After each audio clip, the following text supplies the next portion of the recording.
ದೊಡ್ಡಿಯ ಮಾಡಿಕೊಂಡು ಮೆರೆವ ಕಾಳಿಂಗನೆಂಬ ಗೊಲ್ಲನ ಸಿರಿಯದಾನೆಂದು ಬೇಳ್ವೆನು.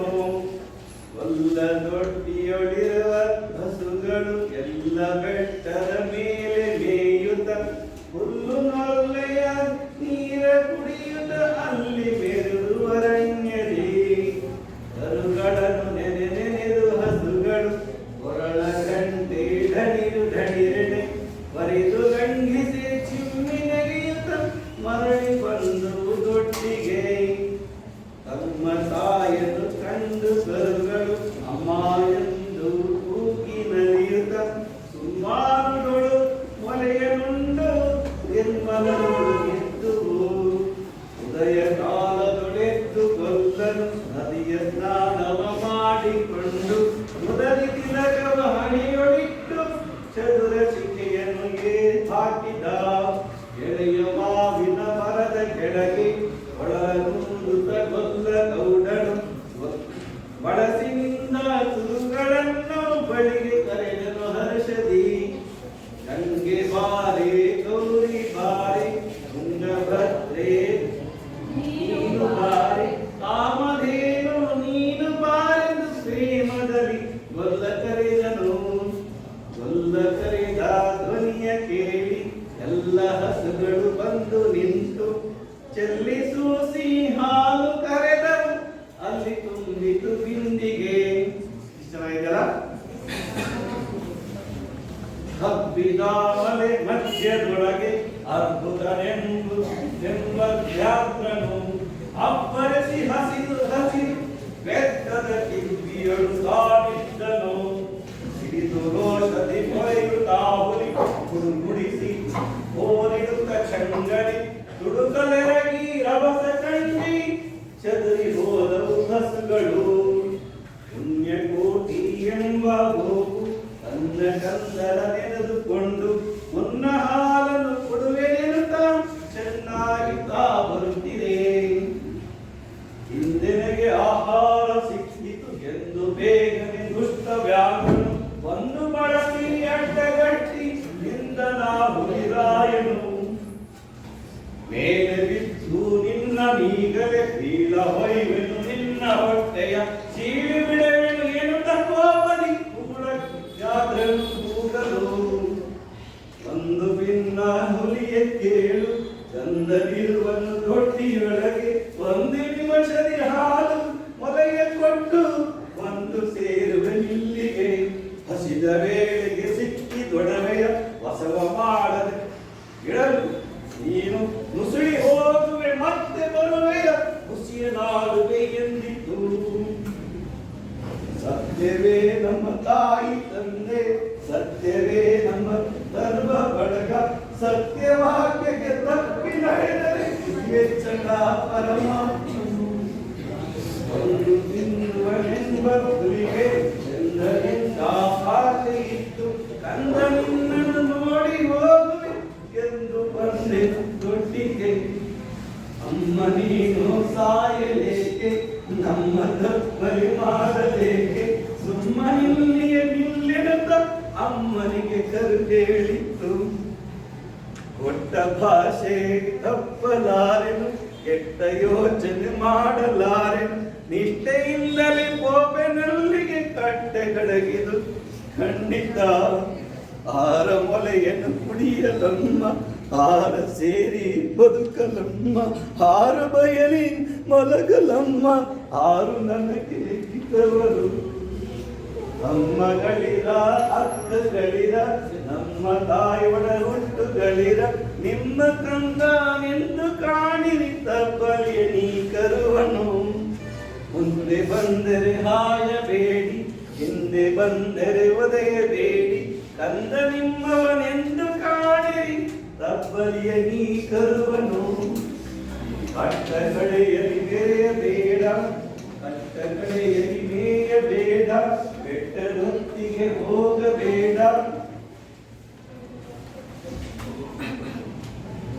ದುಷ್ಟ ವ್ಯಾಘ್ರನು ಹಂಚುತ್ತಿನವನು ನಟ್ಟ ನಡೆದಿರು ಎಂದಿತು ತಂದನೆ ತಪ್ಪಲಿ ನೀನಾದ ಮಗನೇ ಹೆಬ್ಬುಲಿಯ ಬಾಯನ್ನು ಹುಡುಗನು ಹಿಬ್ಬರಾರುಣ ತೀರಿತೆಂದು ತಪ್ಪಿಕೊಂಡಿತು ಕತ್ತಲ. ಗೋವು ಕರುವನ್ನು ಬಿಟ್ಟು ಬಂದು ಸಾವಕಾಶ ಮಾಡದಂತೆ ಗವಿಯ ಬಾಗಿಲ ಸೇರಿ ನಿಂತು ತವಕದಲ್ಲಿ ಹುಲಿಗೆಂದಿತು. ಖಂಡವಿದೆಕೋ ಮಾಂಸವಿದೆಕೋ ಗುಂಡಿಗೆಯ ಬಿಸಿ ರಕ್ತವಿದೆಕೋ ಚಂಡ ವ್ಯಾಘ್ರನೆ ನೀನಿದೆಲ್ಲವ ಒಂದು ಸಂತಸದಿಂದಿರು. ಪುಣ್ಯ ಕೋಟಿಯ ಮಾತ ಕೇಳಿ ಕಣ್ಣ ನೀರನ್ನು ಸುರಿಸಿದೊಂದು ತನ್ನೀವಳನ್ನು ಕೊಂದು ತಿಂದರೆ ಮೆಚ್ಚನ ಪರಮಾತ್ಮನು. ಎನ್ನ ಒಡವೊಟ್ಟಕ್ಕ ನೀನು ನಿನ್ನ ಕೊಂದು ನಾನೀನು ಪಡೆವೆನು ಎನ್ನುತ್ತ ಉಳಿತ ಹಾರಿ ನೆಗೆದು ತನ್ನ ಪ್ರಾಣವ ಬಿಟ್ಟಿತು. ಇದು ವ್ಯಾಘ್ರಗೀತೆ. ಪಾಠಕ್ಕೆ ಸಂಬಂಧಿಸಿದಂತೆ ಕರಡಿ ಮಂಡಲ ಮಧ್ಯದೊಳಗಿರುವ ಗೋವಿನ ಹಾಡಿನ ಒಂದು ವಿಚಾರ. ಈ ಗೋವಿನ ಹಾಡು ಯಾಕೆ ಹೇಳಿದ್ರೆ ಅಂದ್ರೆ ಈ ವ್ಯಾಘ್ರಗೀತೆ ಎಂಬ ಪಾಠದಲ್ಲಿ ಯಾವ ಪಾಠ ಅದು? ಪಾಠ ವ್ಯಾಘ್ರ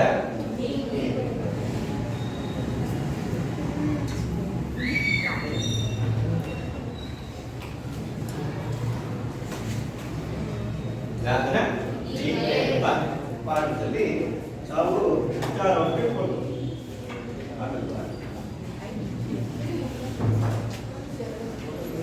ಈ ವ್ಯಾಘ್ರಗೀತೆ ಪಾಠವನ್ನು ಬರೆದಂತ ಲೇಖಕರು ಎ.ಎನ್.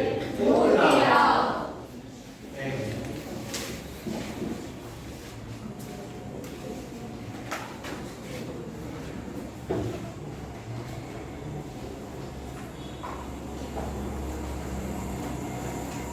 ಹಿಂಗೆ ಪರೀಕ್ಷೆಗೆ ಬಹಳ ಇಂಪಾರ್ಟೆಂಟ್ ಇದ್ದಾವೆ. ಅದನ್ನು ನೋಟ್ ಮಾಡ್ತೀವಿ. ನೋಟ್ ಮಾಡ್ಕೊಳ್ಳಿ.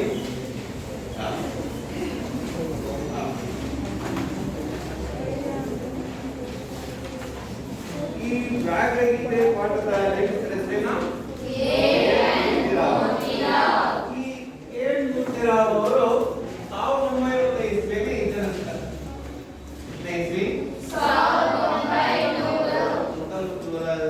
ಇವರು ಜನನ ಆಗ್ತದೆ. ಇವರು ಜನ್ಮಸ್ಥಳ ಮಂಡ್ಯ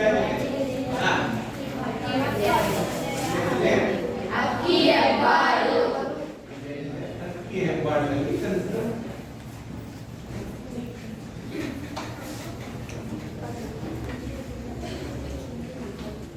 ಇವರು ಪೂರ್ಣ ಹೆಸರು ನೋಡೋಣ.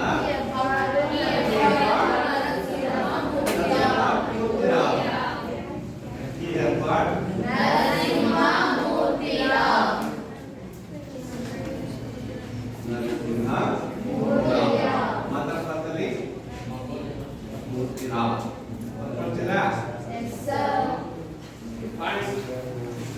ಮಾತಾಡ್ತಿದ್ದೀರಲ್ವಾ?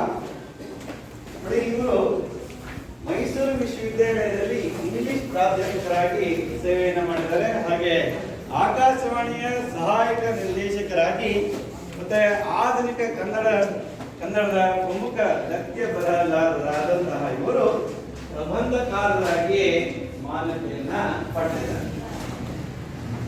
ಹಾಗೆ ಇವರು ಬರೆದಂತ ಕೃತಿಗಳನ್ನು ನಾವು ತಿಳ್ಕೊಳ್ಳೋದಾದ್ರೆ ಕೃತಿಗಳು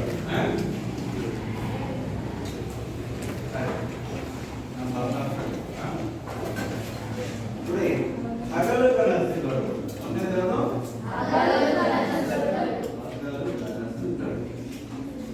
ಕನ್ನಡದು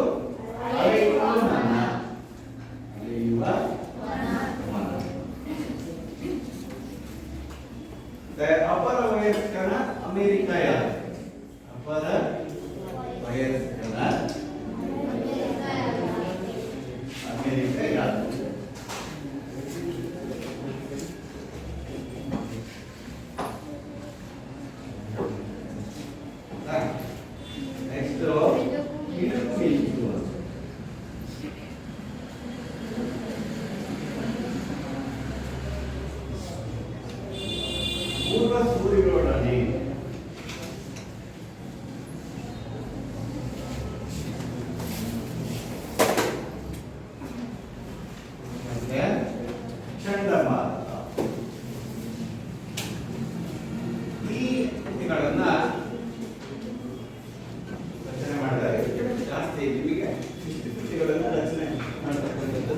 ಗಮನಕ್ಕೆ ತಂದಿದ್ದಾರೆ ಆಯ್ತಾ. ಮುಂದೆ ಅವರು ದೊರೆತಂತ ಪ್ರಶಸ್ತಿ ಪುರಸ್ಕಾರಗಳನ್ನು ನೋಡೋಣ. ಪ್ರಶಸ್ತಿ ಪುರಸ್ಕಾರ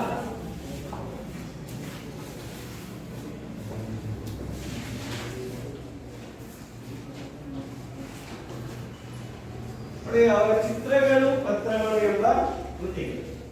ಚಿತ್ರಗಳು ಪತ್ರಗಳು ಎಂಬ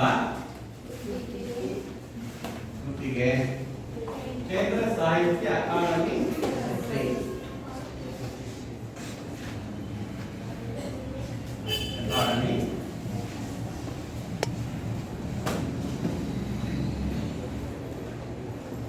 ದೇವರು ದೇವರು ಎಂಬ ಕೃತಿಗೆ ಪಂಪ ಪ್ರಶಸ್ತಿ ಲಭಿಸಿದೆ.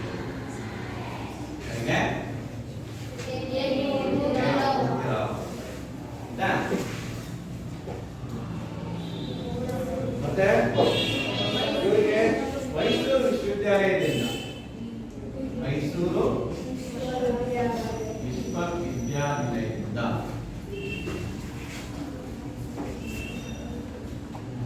ಗೌರವ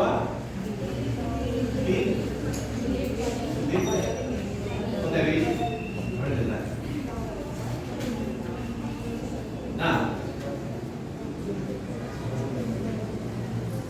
ಇದೆಷ್ಟು ಕೋಟ್ ಬರ್ಕೋಬೇಕು ಪಡಿಬೇಕ.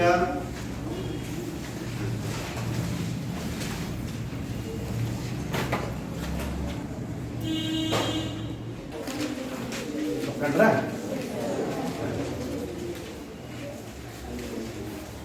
ನೋಡಿ, ಇವರು ಅದು ಸಾಹಿತ್ಯ ಸಮ್ಮೇಳನ, ಕನ್ನಡ ಸಾಹಿತ್ಯ ಸಮ್ಮೇಳನದ ಅಧ್ಯಕ್ಷರು ಕೂಡ ಆಗಿದ್ದಾರೆ. ಅಧ್ಯಕ್ಷತೆ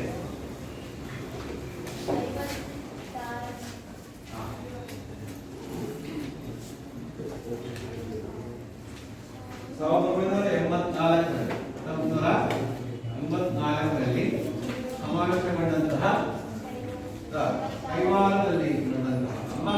ಕೈವಾರದಲ್ಲಿ ನಡೆದಂತಹ ಅಖಿಲ ಭಾರತ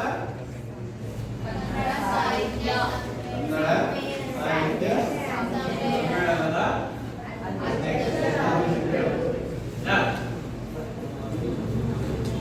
ಈ ವಿಚಾರ ನಿಮಗೆ ಗೊತ್ತಿರಬಹುದು. ಹಾಗೆ ಈ ಪಾಠದ ಆಕರ ಗ್ರಂಥ ಯಾವುದು? ಲಲಿತ ಪ್ರಬಂಧಗಳು. ಸಮಗ್ರ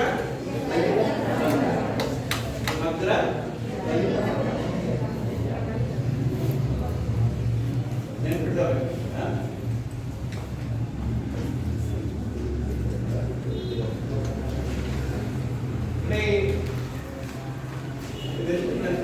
ನೀವು ಒಂದಂತ ಪ್ರಶ್ನೆ ಬರೀತೀವಿ. ಏನ್ ಮುಗ್ತಿರಾವ್ ನೋಡಿದ್ರೆ ನೀವು ಇವರೇ ಏನ್ ಮುಗ್ತಿರಾವ್ ವಯಸ್ಸಿನಲ್ಲಿ ಈ ತರ ವಯಸ್ಸಾದವರು ಕಾಣ್ತಾರೆ, ಆದ್ರೆ ಅವರ ಹಗಲು ಕನಸುಗಳು ನಿಜವಾಗ್ಲೂ ಅವರನ್ನು ಯಾವಾಗ್ಲೂ ಯುವಕರಂತೆ ಇರಿಸ್ತಾವೆ. ಗೊತ್ತಾಯ್ತಾ? ನೋಡು ಏನ್ ಮುಗ್ತಿರಾವ್ ಅವರ ಹಗಲು ಕನಸುಗಳು ಯೌವನವನ್ನ ನೆನಪು ಮಾಡ್ತಾರೆ. ಇಂಥ ಏನು ಮುದ್ದಿರಾವ್ ಅಂತಕ್ಕಂಥ ಆಯ್ದ ಲಲಿತ ಪ್ರಬಂಧಗಳಿಂದ ಆಯ್ಕೆ ಮಾಡಿಕೊಡ್ತಕ್ಕಂಥ ಒಂದು ವ್ಯಾಘ್ರಗೀತೆ ಎಂಬ ಗದ್ಯಗಳ ಬಗ್ಗೆ ನಾವು ತಿಳ್ಕೊಳ್ತೇವೆ. ಅಂದ್ರೆ ವ್ಯಾಘ್ರ ಅಂದ್ರೆ ಏನಂದ್ರೆ ಹುಲಿ ಅಂತ. ಹೌದಾ? ವ್ಯಾಘ್ರ ಅಂದ್ರೇನು? ಅಂತ ಬರ್ಕೊಳ್ಳಿ.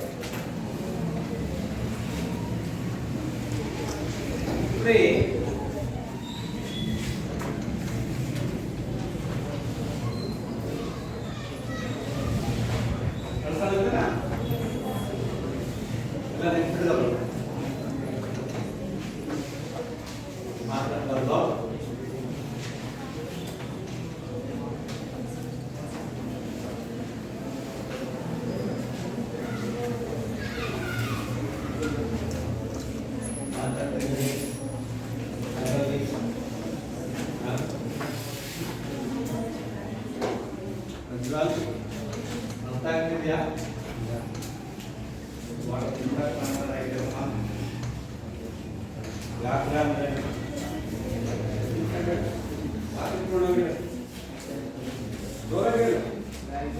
ಅಲ್ಲಿ ಕೇಳಿಸ್ಬೇಕು.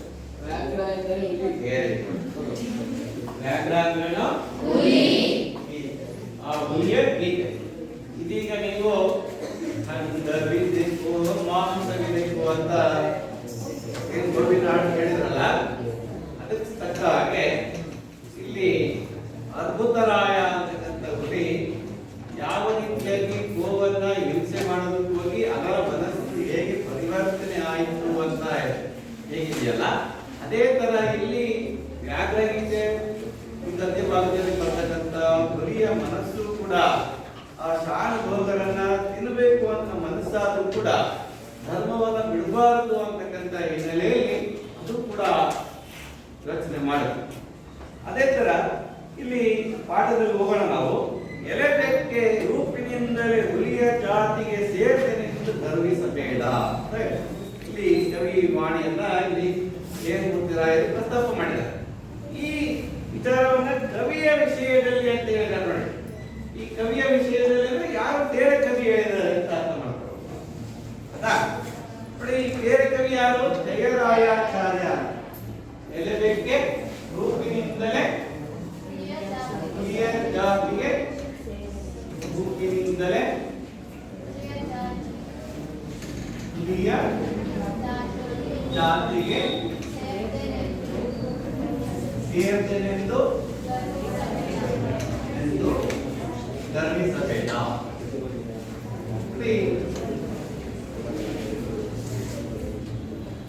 ಇಲ್ಲಿ ಯಾವ ಲೇಖನ ಬಂದಿದೆ? ಗರ್ವಿಸಬೇಡ. ಗರ್ವಿಸಬೇಡ ಯಾವ ಲೇಖನ ಚಿಹ್ನೆ ಇದೆ? ಉದಾಹರಣೆ ಚಿಹ್ನೆ. ಉದಾಹರಣೆ ಚಿಹ್ನೆ ಯಾಕೆ ಬಳಸ್ತೇವೆ ನಾವು? ಮತ್ತೊಬ್ಬರ ಹೇಳಿಕೆಯನ್ನು ಯಥಾವತ್ತಾಗಿ ಹೇಳಬೇಕಾದಾಗ ಬಳಸಬೇಕಾದ ಲೇಖನ ಚಿಹ್ನೆ. ಯಾರು ಇದು ಮಾತಿದ್ರು ಅಂತಂದ್ರೆ ಜಯರಾಯಾಚಾರ್ಯ. ಜಯರಾಯಾಚಾರ್ಯ ಅವರು ಪ್ರಸ್ತಾಪಿಸಿದಂತಹ ವಿಚಾರವನ್ನ ಅವರು ವ್ಯಾಘ್ರಗೀತೆ ಎಂಬ ಗದ್ಯದಲ್ಲಿ ಪ್ರಸ್ತಾಪ ಮಾಡಿದ್ದಾರೆ. ಹಾಗಾಗಿ ಅಲ್ಲಿ ಉದಾಹರಣೆ ಚಿಹ್ನೆಯನ್ನ ಬಳಸಿದ್ದಾರೆ. ಈ ಜಯರಾಯಾಚಾರ್ಯರು ಯಾಕೆ ಹೇಳಿದ್ದಾರೆ ಈ ವಿಚಾರವನ್ನ? ಇತರ ಎಲೆಬೇಕೆ ರೂಪಿನಿಂದಲೇ ಹುಲಿಯ ಜಾತಿಗೆ ಸೇರ್ತೇನೆಂದು ಗರ್ವಿಸಬೇಡ. ನೋಡಿ, ಈ ಹುಲಿಗಳನ್ನ ನೋಡಿದ್ರೆ ನೀವು ಬೆಕ್ಕುಗಳನ್ನು ಕೂಡ ನೋಡಿದ್ದೀರಾ?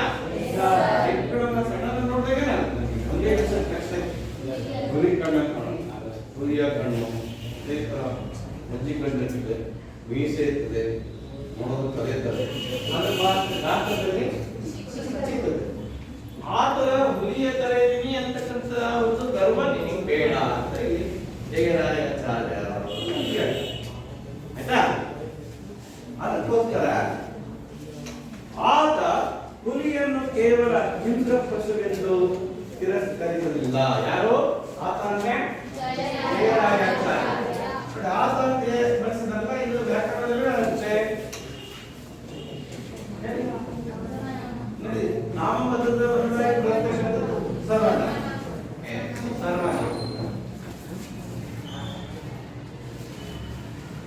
ಆತ ಅಂದ್ರೆ ಜಯರಾಯಾಚಾರ್ಯ. ಈ ವಿಷಯದಲ್ಲಿ ನನಗೆ ಬಹಳ ಗೌರವ ಉಂಟು. ನನಗೆ ಗೌರವ ಉಂಟು. ಯಾಕೆ ಅಂದ್ರೆ ಆತ ಹುಲಿಯನ್ನು ಕೇವಲ ಹಿಂಸ್ರ ಪಶುವೆಂದು ತಿರಸ್ಕರಿಸಲಿಲ್ಲ. ಹಿಂಸ್ರ ಅಂದ್ರೆ ಕ್ರೂರ ಪ್ರಾಣಿ. ಹಿಂಸ್ರ ಪಶು ಅಂದ್ರೆ ಅಂತ ಕ್ರೂರ ಪ್ರಾಣಿ.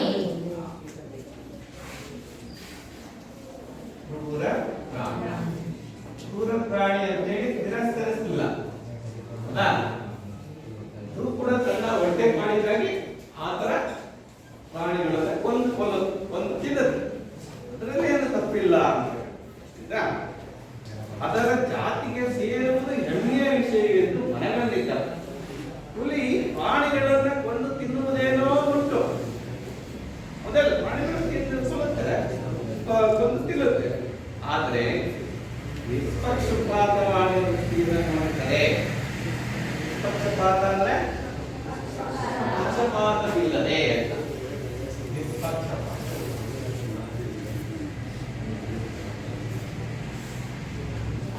ಪಕ್ಷಪಾತವಿಲ್ಲದೆ ಅಂದ್ರೆ ಭೇದ ಭಾವ ಇಲ್ಲದೆ. ನೋಡುವುದಾದ್ರೆ ಅಂದ್ರೆ ಯಾವುದೇ ಭೇದ ಭಾವ ತಾರತಮ್ಯ ಮಾಡಿದ ಹಾಗೆ ನೋಡುವುದಾದ್ರೆ ಆ ದೃಷ್ಟಿಯಿಂದ ನೋಡಿದರೆ ಅದರಲ್ಲಿ ತಪ್ಪೇನಿದೆ? ಏನು ತಪ್ಪಿಲ್ಲ ಅಂತ ಅನ್ಸುತ್ತಲ್ಲ ನಿಮಗೆ? ಹೌದು. ಶಾಕಾಹಾರವನ್ನ ತಿಂದು ಬದುಕಬಹುದಾದ ಮಾನವನೇ ಮಾಂಸವನ್ನ ತಿನ್ನಬಹುದಾದರೆ ಹುಲಿಯಲ್ಲಿ ಅದೊಂದು ದೊಡ್ಡ ಅಪರಾಧವೇ? ಶಾಕಾಹಾರ ಅಂದ್ರೆ ಸಸ್ಯಾಹಾರ, ಸೊಪ್ಪು ಸದೆ ತರಕಾರಿ ತಿಂದು ಬದುಕತಕ್ಕಂಥ ಮನುಷ್ಯನೇ ಮಾಂಸವನ್ನ ಸೇವಿಸಬೇಕಾದ್ರೆ ಪ್ರಾಣಿಗಳು ಆ ಮಾಂಸವನ್ನು ತಿನ್ನೋದ್ರಲ್ಲಿ ತಪ್ಪೇನಿದೆ ಅಂತಕ್ಕಂಥ ಪ್ರಶ್ನೆಯನ್ನ ನನಗೆ ಕವಿ ಲೇಖಕರಾದಂತ ಏನು ಮಾಡ್ತಾರೆ ಆಯ್ತಾ?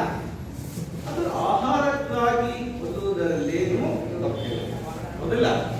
ಆಹಾರಕ್ಕಾಗಿ ಕೊಲ್ಲುವುದರಲ್ಲೇನು ತಪ್ಪಿಲ್ಲ. ಯಾವ ಲೇಖನ ಚಿಹ್ನೆ ಇದೆ ಅಲ್ಲಿ? ಗಮನಿಸಿ, ಅರ್ಧವಿರಾಮ ಚಿಹ್ನೆ ಇದೆ.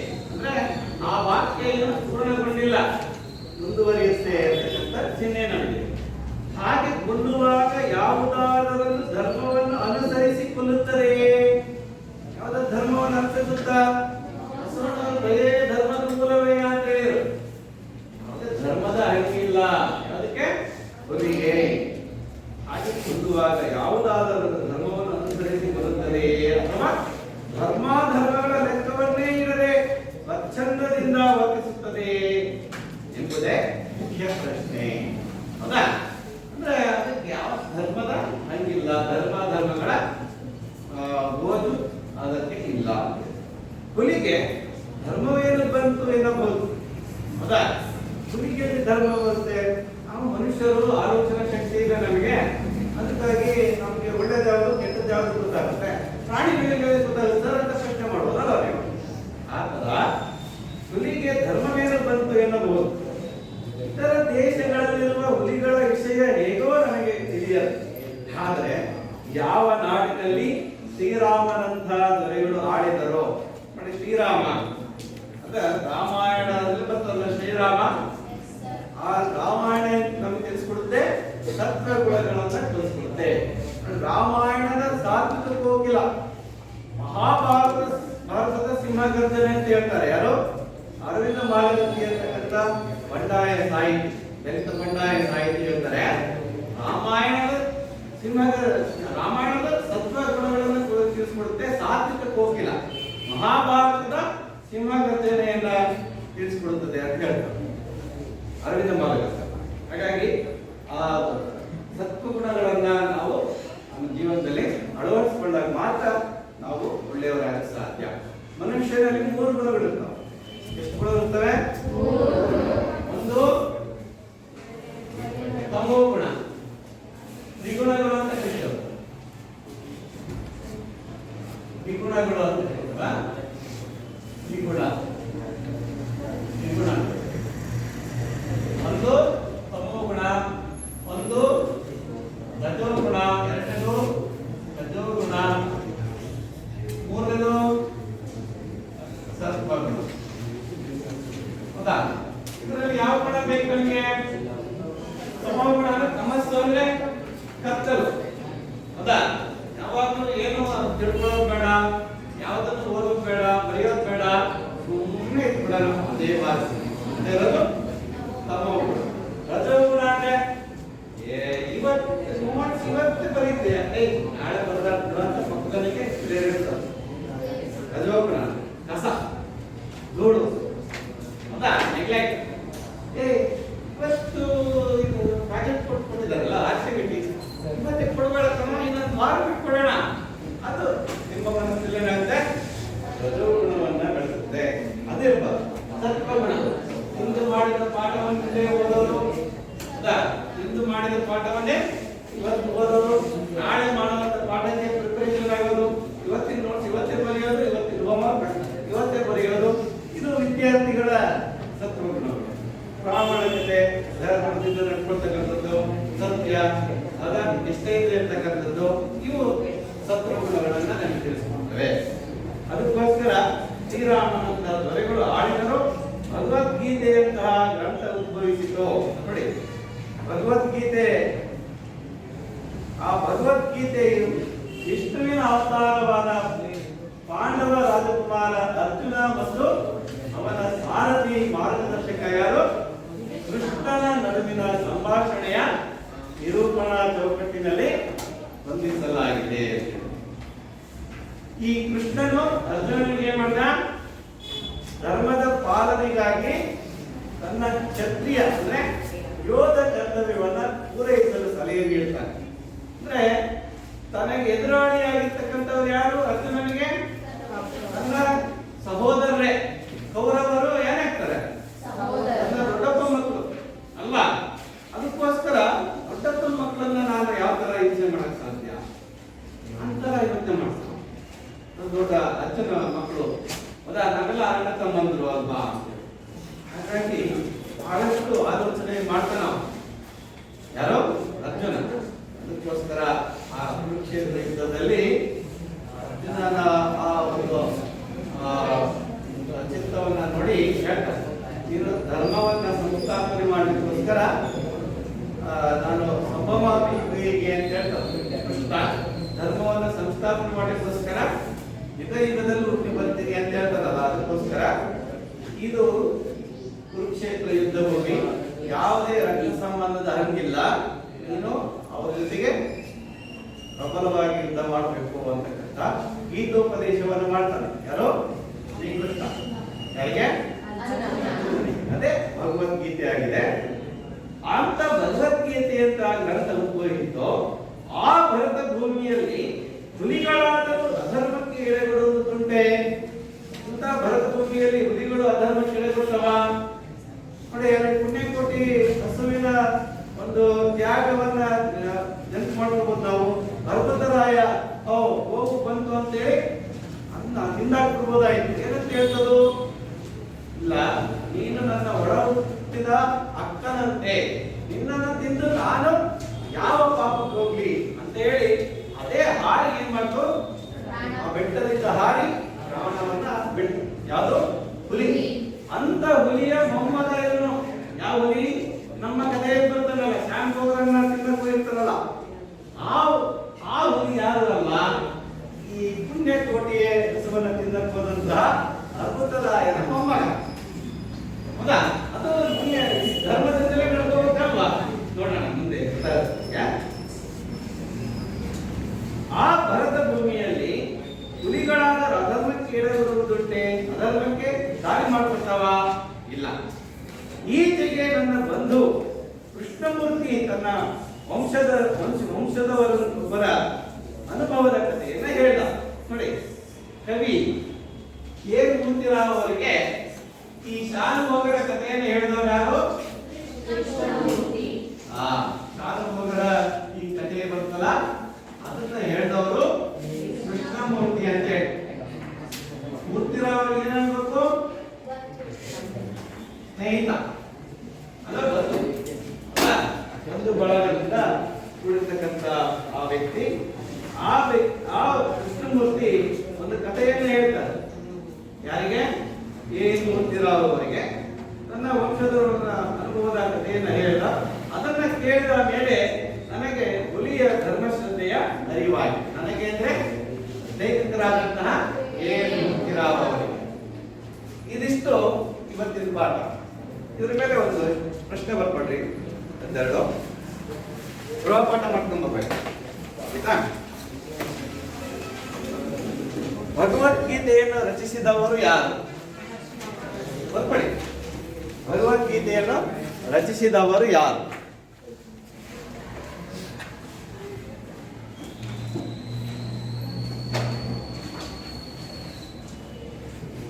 ಭಗವದ್ಗೀತೆಯನ್ನು ರಚಿಸಿದವರು ಯಾರು?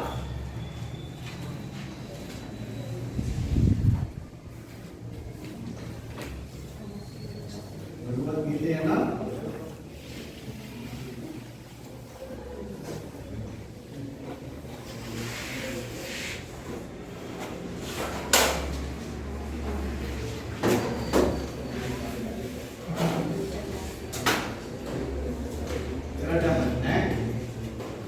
ವ್ಯಾಘ್ರ ಗೀತೆ ಗದ್ಯದ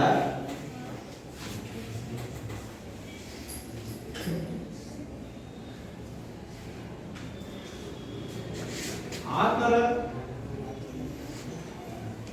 ಪ್ರಬಂಧ ಸಾಹಿತ್ಯ ಯಾವುದು?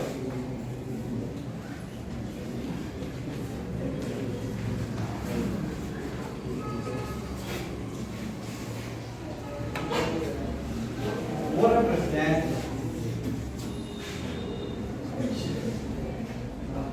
ಏನ್ ಗೊತ್ತಿರಾವ್ ಅವರಿಗೆ ಲೇಖಕರಿಗೆ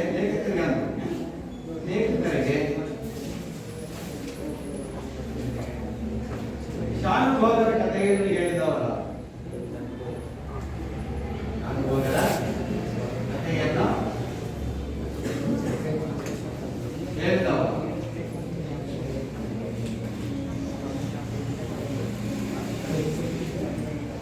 ಇದಿಷ್ಟು 3 ಪ್ರಶ್ನೆಗಳನ್ನ ನೀವು ಗೃಹಪಾಠ ಮಾಡ್ಕೊಂಡು ಬರ್ಬೇಕು. ಆಯ್ತಾ?